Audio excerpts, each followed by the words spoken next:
بادشاہ وقت ہارون الرشید دجلہ کے کنارے جا رہا تھا کہ ایک بہلول جو ہے وہ مٹی کے گروندے بنا رہا تھا. تو پوچھا کہ کیا کر رہے ہو؟ کہا کہ بادشاہ میں جنت کے محل بنا رہا ہوں. تو بادشاہ نے کہا بیچتے بھی؟ کہا بیچنے کے لیے تو بنا رہا ہوں. کتنے کا بیچتے ہو؟ کہا 2 آنے کا. بادشاہ نے کہا کہ مجذوب شخص ہے، اپنی مستی میں بیٹھا ہے، بھلا کہاں فردوس بری کے محل اور کہاں یہ مٹی کے گروندے.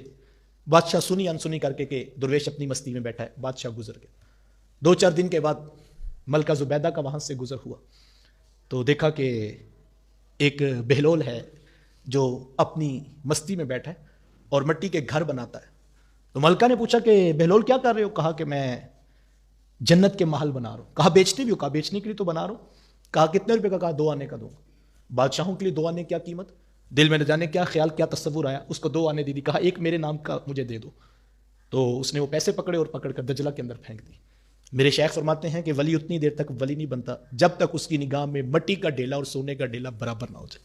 اس نے پکڑا اور دیکھا بھی نہیں اور دنیا کا مال یوں اس نے دریا کے اندر پھینک دیا اور ایک گروندے کے گرد یوں دائرہ کھینچتے ہوئے کہا ملکہ یہ تمہارا ہو گیا.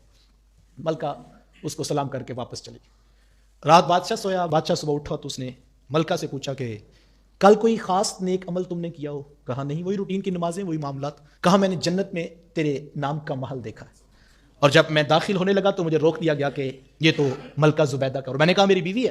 تو کہا وہ دنیا کے معاملات ہیں، آخرت میں اپنے اپنے معاملات ہیں، لہٰذا مجھے جانے کی اندر داخل ہونے کی اجازت نہیں دی. تو اس نے کہا میں نے تو کوئی خاص کام نہیں کیا، وہی روٹین کی نمازیں، وہی معاملات تھے.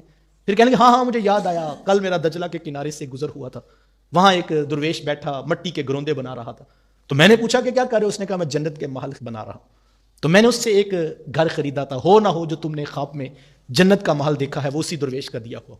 بادشاہ کی آنکھ ابو کھلی، اوہو وہ تو مجھے بھی یہ آفر دے رہا تھا. بادشاہ نے فوری جلدی تیاری کی اور دوبارہ دجلہ کے کنارے کی طرف چل پڑا. دل میں یہی آرزو، کاش کہ آج پھر درویش بیٹھا ہو اور وہ جنت کے محل بیچ رہا ہو. گزر ہوا تو بہلول اسی مستی میں بیٹھا مٹی کے گروندے بنا رہا. تو بادشاہ نے ہچکچاتے ہوئے پوچھا کہ بہلول کیا کر رہے ہو؟ کہا کہ جنت کے محل بنا رہا ہوں. کہا بیچتے بھی ہو؟ کہا بادشاہ بیچنے کے لیے تو بناتا ہوں. تو کہا کتنے کا ہے؟ تو اس نے فوری کہا کہ آدھی سلطنت لگے گی. تو بادشاہ کہنے لگا کل تلک تو 2 آنے کا تھا، آج آدھی سلطنت کا ہو گیا. اس نے کہا بادشاہ کل بن دیکھے تھا، آج تو دیکھ کے آیا ہے. کل بن دیکھے تھا، آج تو دیکھ کے آیا ہے. الذین یؤمنون بالغیب، وہ جو بن دیکھے ایمان لاتے ہیں. کل تو کافر بھی کہیں گے کہ مالک ہمیں ایک مرتبہ بھیج اور ہم جو ہے وہ تیری ہی عبادت کریں گے. لیکن اس وقت کہانی ختم ہو چکی ہوگی. الذین یؤمنون بالغیب، جو بن دیکھے ایمان لاتے ہیں ان کے لیے تقوی کا نور ہے.